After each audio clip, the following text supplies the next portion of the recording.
Tudo bem, meus irmãos? A paz de Cristo Jesus, como é que vocês estão? Espero que todos estejam bem, na paz e na graça de Cristo Jesus. Amém? Que a graça de Deus venha estar sobre você, aonde você estiver. Que Deus te abençoe. Infelizmente, às vezes nós pedimos, não é suficiente para Deus ele te abençoar. Porque muitas das vezes as pessoas ela não colaboram com o próprio Deus. Mas você pode pensar assim, mas Deus precisa de colaborações? Lógico, porque Deus não entra em território que não é chamado. Eu quero perguntar para vocês uma coisa. Cadê as orações dos crentes, dos evangélicos, que parece que não estão funcionando muito no Brasil e nem em lugar nenhum?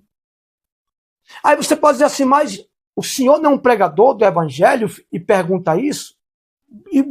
Pergunto e vou sempre perguntar. Por quê? Porque a libertação de uma nação, a libertação de um povo, de uma família, não vem apenas de uma oração, gente. Vocês precisam entender o que é uma oração. O que é uma oração? Eu vou citar aqui alguns versículos da Bíblia sobre sabedoria, sobre conhecimento. Enquanto isso, eu quero perguntar para você, aonde você leu na Bíblia que Jesus orava em público? Orava no meio da multidão? Responda aqui abaixo. Se você é um cristão, entre aspas, porque cristão não é ser crente, cristão não é ser religioso, cristão não é ser um evangélico. Cristão tem muita diferença com ser cristão, evangélico, religioso ou crente. Escute bem. Me mostre na Bíblia aonde Jesus orava em público. Ué, missionário, mas é errado orar em público? Eu não disse isso. Eu quero que você me responda aonde Jesus libertou alguém através da oração. A oração era coisa íntima entre Deus e Jesus, entre Jesus e Deus, e acabou. Aí sim, quando Jesus ia para o meio da multidão fazer os seus sermões, aí o que Jesus fazia? Ele usava a palavra, o poder da palavra, da unção que ele recebia de Deus. Então, você que está me assistindo agora, eu quero que você me responda onde está, qual capítulo, qual versículo, que os profetas, os discípulos, os apóstolos, o próprio Jesus orava em público. Sabe por quê? Em público é lugar de nós liberar poder, liberar a palavra. Para nossas palavras ter poder em nosso favor, é preciso nós ter oração íntima com Deus. Não é aquela oração que muitos falam assim, eu vou orar, vou buscar o meu Senhor. Senhor, me dá isso. Senhor, me dá aquilo. Não, isso não é oração que agrada a Deus. Isso é uma oração que vai agradar o seu ego, a sua vontade, que vai realizar os seus sonhos e os seus projetos. Vou citar alguns versículos da Bíblia. O que é sabedoria, entendimento e conhecimento. Provérbios capítulo 2, versículo 6. Porque o Senhor dá sabedoria, e da tua boca vem o conhecimento e o entendimento. Da tua boca. O que é a tua boca? Como é que a gente vê ou ouve Deus falar conosco? Através da palavra. Escute bem. Até aqui não estamos falando de oração. O céu contra a oração? Depende da oração. Porque tem pessoas que confundem oração com petição. Ah, eu vou orar, vou me santificar. Deus, me dá meu carro, me dá minha casa, me dá minha cura, me dá isso, me dá aquilo. Isso não é oração. Isso não é oração que você pode abrir a boca e dizer assim, eu vou buscar a Deus. Nada disso. Nada disso. Escute. Porque o Senhor dá sabedoria e da tua boca vem o conhecimento e entendimento. Da tua boca. Como é que Deus fala conosco hoje? Através da oração? Não. Através da palavra. Portanto, nós lemos agora Provérbios, pode até anotar aí para você conferir depois. Provérbios, capítulo 2, versículo 6. Porque o Senhor dá sabedoria e da sua boca vem o conhecimento e o entendimento. Agora vamos para Efésios. Anota aí. Efésios capítulo 5, versículo 15 e 16. Portanto, vede prudentemente como andais, não como necios, mas como sábio. Sábio vem de quê? Sabedoria. Remindo o tempo, porquanto os dias são maus. Remindo os tempos, ou o tempo, porque os dias são maus. Para você resistir dias maus, é preciso você ter sabedoria e conhecimento. Agora, Tiago capítulo 1, versículo 5. Se algum de vós tem falta de sabedoria, peça a Deus, que a todos liberalmente e não o lança em rosto. E seria dado. Quem tem falta de entendimento, peça a Deus que ele vai liberalmente vai te dar. Agora, Tiago 3,17. Mas a sabedoria que vem do alto é primeiramente pura, depois pacífica, moderada, tratável, cheia de misericórdia e de bons frutos, sem parcialidade e sem hipocrisia. O que é parcialidade, gente? Por exemplo, quando a pessoa está no erro, que eu não procuro abrir a mente dessa pessoa, eu estou sendo o quê? Parcial com ela. E estou sendo hipócrita. Quando um filho meu erra, que eu digo assim, ah, meu filho, é assim mesmo. Ah, meu filho, Deus vai abençoar. Ah, meu filho, tudo vai mudar. Eu estou sendo parcial. Quem é sábio não fala isso, gente. Quando a pessoa não é parcial e sem hipocrisia, o que fala? Para a filha ou para o filho? Você errou. Você foi negligente. Você foi errado. Procura se consertar. Procura analisar, refletir, fazer uma reflexão do seu erro. Se arrependa, não volte mais a fazer. E Deus vai te abençoar. E Deus vai te abençoar. A sabedoria que vem do alto é primeiramente pura, depois pacífica, moderada, tratável, cheia de misericórdia e de bons frutos, sem parcialidade e sem hipocrisia. Ou seja, não mentir, não querer colocar um pano quente em cima, camuflar algo que precisa ser educadosamente corrigido. Ah, você errou e acontece, nós somos humanos. Fica nisso mesmo, a pessoa vai ficar sempre errando. Isso é parcialidade. A gente ensina um filho com exortação e no mesmo instante com amor. Provérbios 16. Quanto melhor é adquirir a sabedoria do que o ouro. Quanto mais excelente adquirir a prudência do que a prata. Ou seja, melhor adquirir a sabedoria do que o ouro, do que a riqueza, do que bens materiais. E quanto mais excelente adquirir a prudência do que a prata. Ou seja, a sabedoria e a prudência é mais precioso do que o ouro e a prata. Provérbios 16. Eclesiastes 7:10. Nunca diga, porque foram os dias passados melhores do que estes. Porque nunca, com sabedoria, isso perguntaria. Ah, porque os dias foi bom. A gente tem esse costume, né? Ou você lembra que de o tempo bom, não era? Ou o tempo bom ter passado, não está certo. Eclesiastes 7:10. Nunca digas, por que foram os dias passados melhores do que estes de hoje? Porque nunca, com sabedoria, perguntaria isso. Colossenses capítulo 4, versículos 5 e 6. Andai com sabedoria para com os que estão de fora, remindo o tempo, a vossa palavra seja agradável, temperada com sal, para que saibais como vos convém responder a cada um.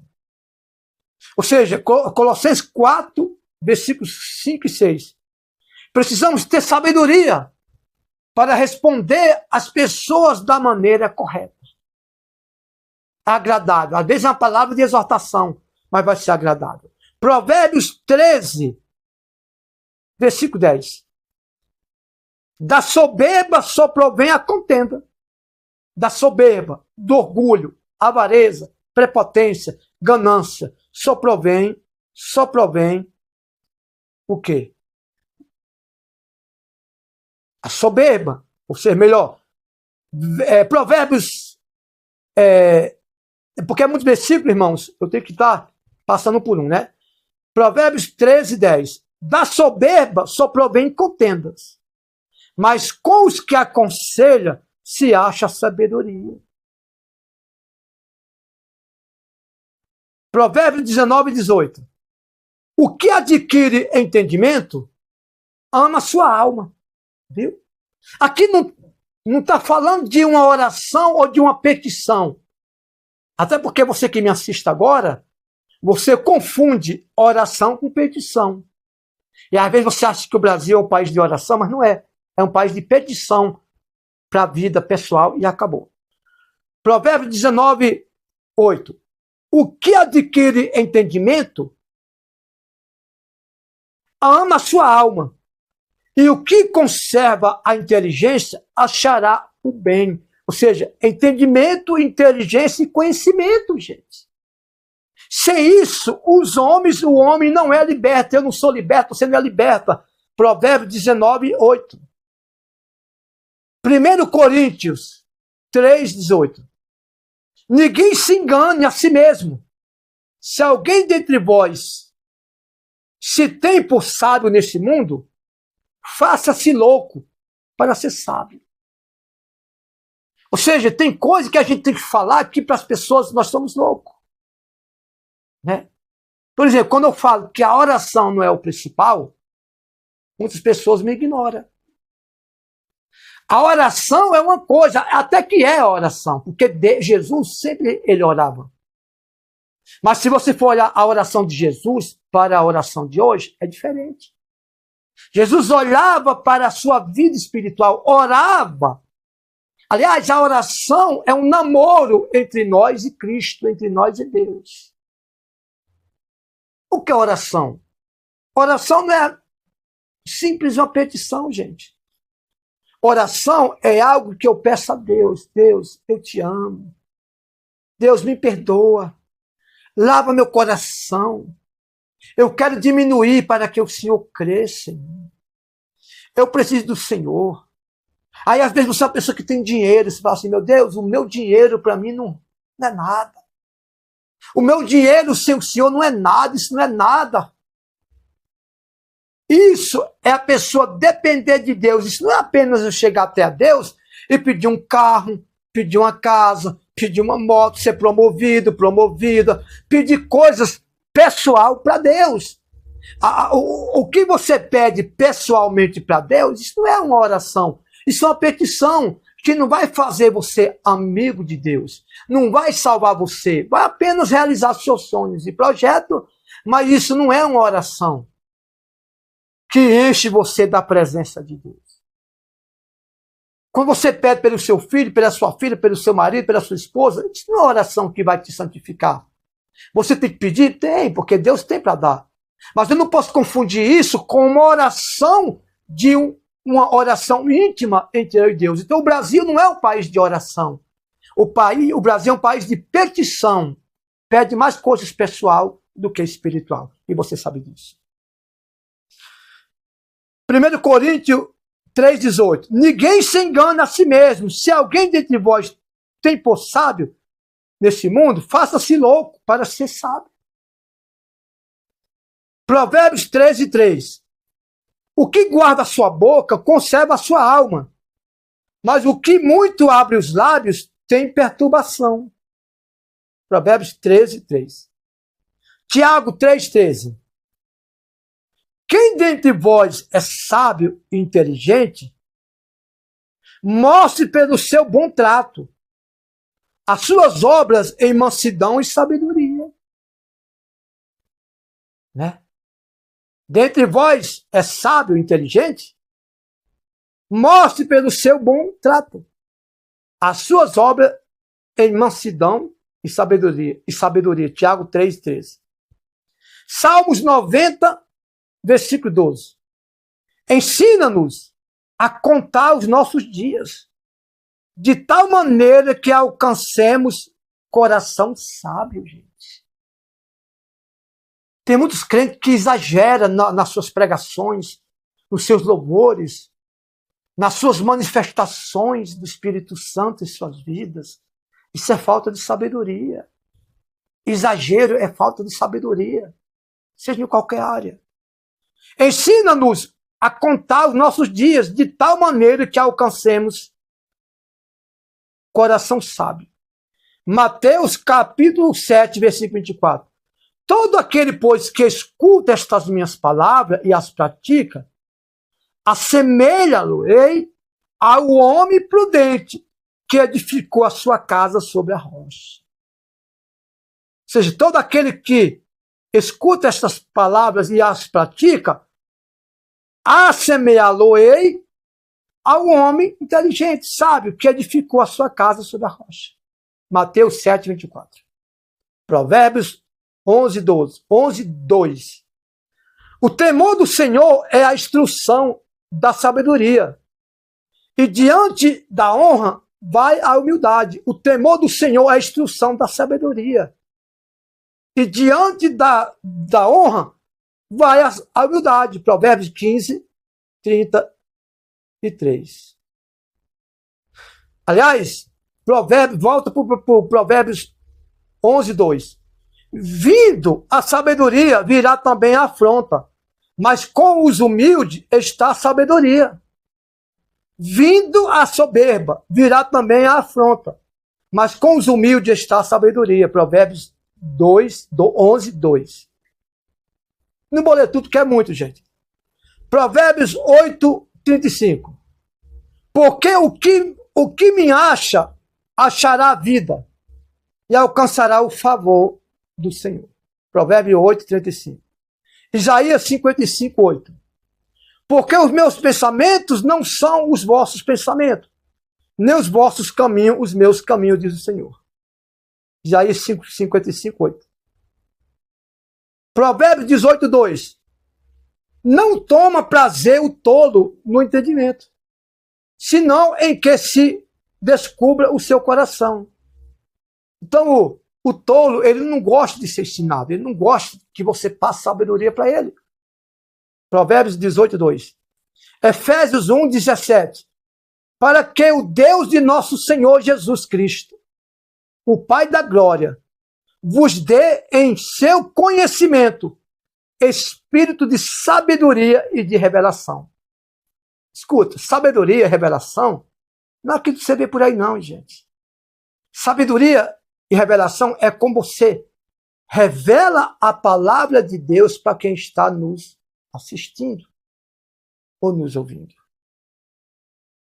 Provérbios 10:8. O sábio de coração aceita os mandamentos, mas o louco, paurador, será transtornado. O sábio de coração aceita os mandamentos, aceita o ensino.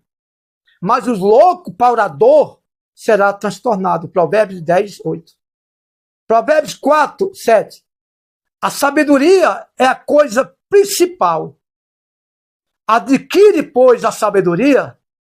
Sim, com tudo que possuis, adquire o conhecimento. A sabedoria é a coisa principal. Sabe por que a sabedoria é a coisa principal? Provérbios 4, versículo 7. Porque quando você tem sabedoria, entendimento, conhecimento, o mundo não te engana. Uma pregação qualquer não te engana. Um louvor qualquer não te engana. Algo que está acontecendo no mundo, no Brasil, no mundo, não te engana. Você sabe o que está acontecendo. Para finalizar, Isaías 20, tem mais. Mas não podemos ir adiante. Isaías capítulo 28, versículo 29. Até isso procede do Senhor dos Exércitos, porque é maravilhoso em conselho e grande em obra. Conselho é sabedoria, é conhecimento. Isaías 28, 29. Isaías 40, 28. Não sabeis, não ouviste, que o eterno Deus, o Senhor, o Criador dos confins da terra, nem se cansa, nem se fadiga? Não há de esquadrinhação do seu entendimento. Isaías 40, 28. Vamos encerrar aqui em Daniel. Daniel, capítulo 2, versículo 23. Ó Deus de meus pais, eu te louvo e celebro, porque me deste sabedoria e força, e agora me fizeste saber o que te pedimos, porque nós fizeste saber este assunto do rei. Ou seja, Daniel, ele sabia tudo que o rei falava, porque ele tinha conhecimento, entendimento. E quando nós temos sabedoria e entendimento, nós sabemos o conhecimento de Deus em nossas vidas. Para nós finalizar, Provérbios capítulo 11, versículo 9 diz assim: o ímpio com a boca destrói o próximo, mas os justos são libertados pelo conhecimento. Provérbios 11, 9. O justo é libertado pelo conhecimento. A Bíblia não diz que o justo é libertado por uma petição. Mas como é que eu vou ter, missionário, o conhecimento de Deus na minha vida? Quando você ora a Deus. Ah, mas eu oro. Escute bem. Oração não é simplesmente uma petição, gente. Oração não é simplesmente uma petição. Oração é um namoro entre eu e Deus. Uma coisa, eu declarar amor à minha esposa, ou minha esposa declarar amor a mim, o namorado declarar amor à namorada, a namorada declarar amor ao namorado. Outra coisa é o namorado, a namorada chegar um para o outro e pedir: me dá isso. Você nunca me dá nada, me dá isso. Ah, me dá aquilo. Isso é um pedido, é uma petição. É diferente de eu chegar assim: eu te amo, eu dependo de você abaixo de Deus e vice-versa. Então existe a oração entre eu e Deus, que é um namoro espiritual, e uma petição entre eu e Deus, que eu vou pedir a Deus. Bens materiais, isso não muda a situação do país.